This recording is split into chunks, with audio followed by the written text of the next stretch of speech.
Tribuners lihat sendiri terkait pelayanan di kami. Dan kami juga punya moto juga. Moto kami itu kami tidak butuh pujian, tapi kami butuh masukan.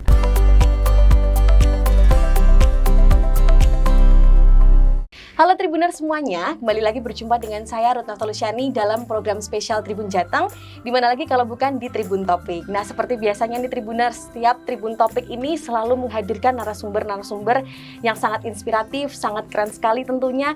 Dan di samping saya ini sudah ada Bapak Kepala Imigrasi Semarang, Bapak Guntur Sahat Hamonangan. Halo Bapak. Halo Bapak, sehat Bapak? Alhamdulillah. Alhamdulillah sehat. Nah, Bapak Guntur ini dilantik menjadi Kepala Imigrasi kelas 1 TPI Semarang ya Pak, betul Nji? Dan dilantik pada bulan lalu, tepatnya tanggal 9 November 2021. Sebelumnya beliau itu di Surabaya ya Pak, lokasinya Nji, penempatannya Nji. Oke. Bapak mungkin boleh pertama-tama menyapa dulu terlebih dahulu Tribuner semuanya Bapak. Halo, selamat sore Tribuners Jawa Tengah. Oke. Ya benar ya, sampai betul. Tribuners ya. Betul, Tribuners panggilannya Bapak. Nah, Bapak mungkin supaya lebih nyantai boleh kita lepas masker dulu ya Bapak ya. Iya. Saya sudah vaksin. Sudah vaksin. Nah, ini untuk informasi juga untuk Tribuners semuanya. Di sini sudah sesuai prokes, pastinya jaga jarak juga sudah diberlakukan dan sudah vaksin semua ya Pak ya pastinya. Alhamdulillah. Oke, sebelum memulai nih Bapak, sebelumnya saya ingin mengucapkan selamat dan sukses Bapak untuk terpilihnya menjadi Kepala Imigrasi Semarang kelas 1 TPI Semarang jadi Pak ya. Semoga kedepannya imigrasi semakin jaya, semakin sukses juga. Amin. Oke. Bapak mungkin boleh diceritakan Pak, mungkin sebelum dapat penugasan di Semarang ini, sebelumnya ada di kota-kota mana lagi Pak?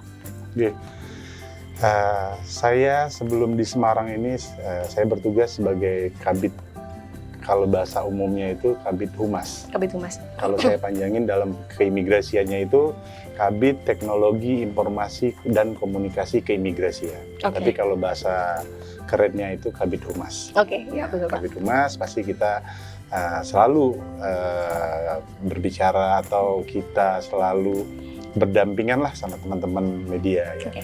Nah, itu di kantor imigrasi Surabaya. Sebelumnya saya Kabid Dokumen Perjalanan dan Izin Tinggal. Bahasa umumnya itu Kabid Paspor. Kabid Paspor di Batam. Di Batam ya Pak ya. Jadi kalau saya tarik undur ke belakang itu saya sudah 9 kali mutasi.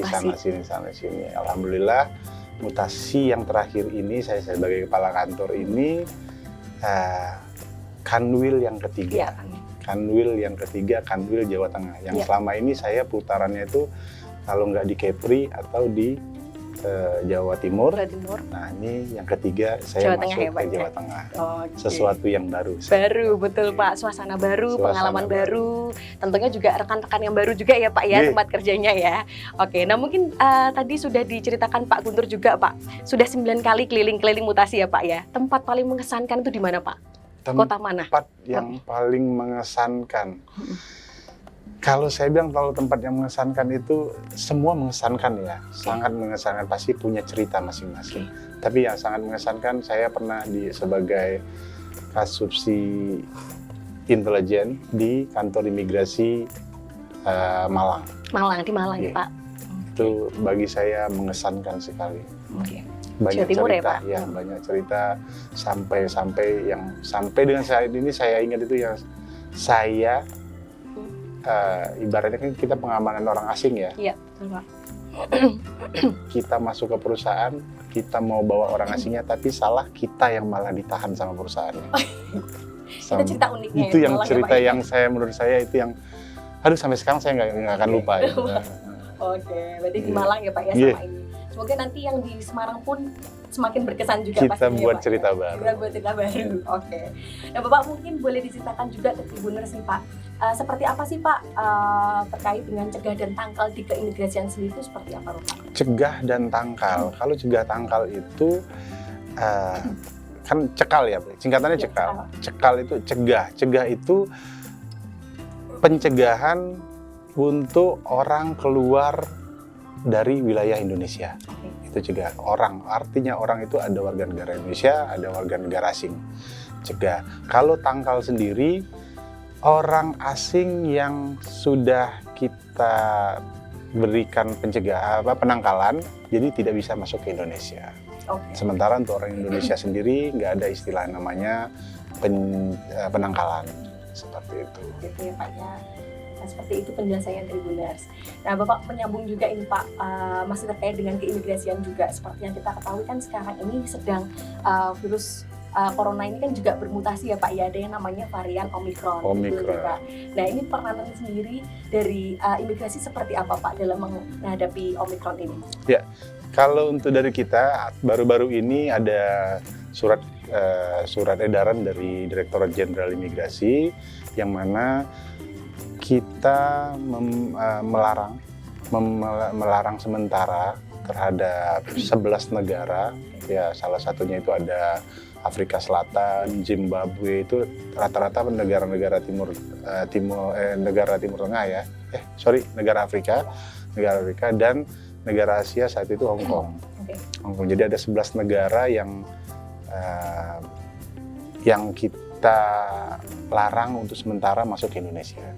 Seperti itu. Ya sesuai yang beredar juga di media juga seperti itu ya Pak. Yeah, ya, sudah. Tadi ya Pak. Salah satunya mungkin yang temuannya awal di Afrika tadi. Afrika, Hong Kong itu yang intinya yang kita kenal ya. Selebihnya tuh negara-negaranya tuh saya nggak hafal, tapi ada Zimbabwe, terus ada negara-negara Afrika tuh bingung gitu, nama-namanya tuh bingung ya. Unik-unik gitu. Nah mungkin Bapak terkait di tahun 2021 sendiri Bapak, ini kan sudah mau loncat juga ke tahun 2022. Di tahun 2021 ini sendiri apa Pak capaian yang mungkin sudah dilakukan oleh imigrasi? Karena saya juga orang baru di sini ya, jadi saya juga selalu memantau media sosialnya Kanwil Semarang, ataupun begitu saya tugas saya ngelihat capaian-capaian kinerjanya. Saya bangga terhadap teman-teman dari Imigrasi Semarang yang mana di 2020 Kanwil Semarang itu sudah meraih predikat wilayah bebas dari korupsi. Di 2020. Nah, di 2021 kami mengikuti kontestasi wilayah birokrasi bersih melayani, artinya WBBM. Artinya capaian yang di 2020 kemarin itu kita tingkatkan lagi. Di 2021 itu ikut mengikuti kontestasi WBBM. Semoga ini tinggal beberapa minggu lagi nih hasilnya ini kita tinggal nunggu beberapa minggu lagi. Semoga kami mengharapkan dengan semangat kami memperjuangkan kantor imigrasi Semarang untuk meraih predikat WBBM ini, semoga di detik-detik terakhir ini kita dapat menggapainya. Amin. Pokoknya semakin sukses untuk imigrasi ya Pak ya. Amin. Ada peningkatan dari tahun sebelumnya ke tahun depan juga untuk terlebih menyongsong 2022 juga ya Pak ya. Nah mungkin ini menjadi pertanyaan juga Bapak untuk Tribuners. Sebenarnya cara ini mungkin masih ada yang belum tahu Pak. Cara mengurus paspor ataupun kolektif itu seperti apa Bapak? Paspor. Nah kalau paspor sebenarnya gampang ya. Mungkin kalau bagi orang yang sudah pernah punya paspor, dia pasti sudah tahu langkah udahlah begini imigrasi itu udah enak seperti ini. Tapi kalau bagi yang baru pertama kali itu biasanya bingung. Nah awalnya itu daftarin dulu, kita download dulu di App Store atau di iOS tuh ada antrian paspor online. Antrian paspor online. Nah nanti di situ tuh nanti ada login, kita masukin lah sesuai petunjuk-petunjuk yang ada. Nah nanti kita tentukan kantor imigrasi mana ya kita mau tuju. Contohnya ke kantor imigrasi Semarang. Nah nanti kita ada slot. Kita buat slot di situ. Saat ini karena pandemi kita juga melakukan physical distancing. Kita buka slot itu per hari 30. Per hari 30. Nah di slot itu tuh nanti tiap harinya itu ada 30, kita tinggal pilih mau hari apa kita ambil. Sudah, contoh nih di hari Senin kita ambil. Nah nanti di hari Senin sendiri kita kasih slot lagi. Mau jam berapa fotonya. Tapi itu pilihan kalau belum diambil. Nah tapi kalau sudah diambil orang, pasti kita cari mana hari berikutnya seperti itu. Nah itu setelah dapat antrian itu, tinggal datang ke kantor imigrasi. Nanti petugas pelayanan itu memeriksa berkas, lanjut ke wawancara, foto, habis itu kita kasih resi pembayaran. Pembayaran bisa dilakukan pembayaran di mana aja, kantor bank, pos bisa, pembayaran bank di mana aja bisa.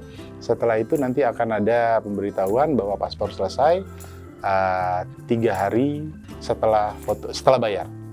Setelah bayar paspor selesai. Jadi sangat mudah sekali sekarang ini.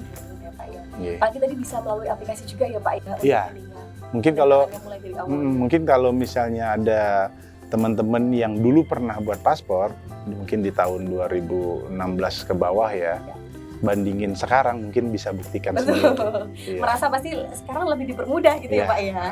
Oke, nah itu mungkin bisa jadi catatan juga nih untuk teman-teman yang mau bikin paspor ke depannya ya Pak Iya. ya. Seiring dengan mungkin nanti ke depan kondisi juga semakin baik. Dengan Betul. misalnya ada teman-teman yang mau keluar negeri seperti itu ya Pak. Ya ada satu lagi tadi kan pertanyaan 2. Betul. Satu lagi kolektif. kolektif.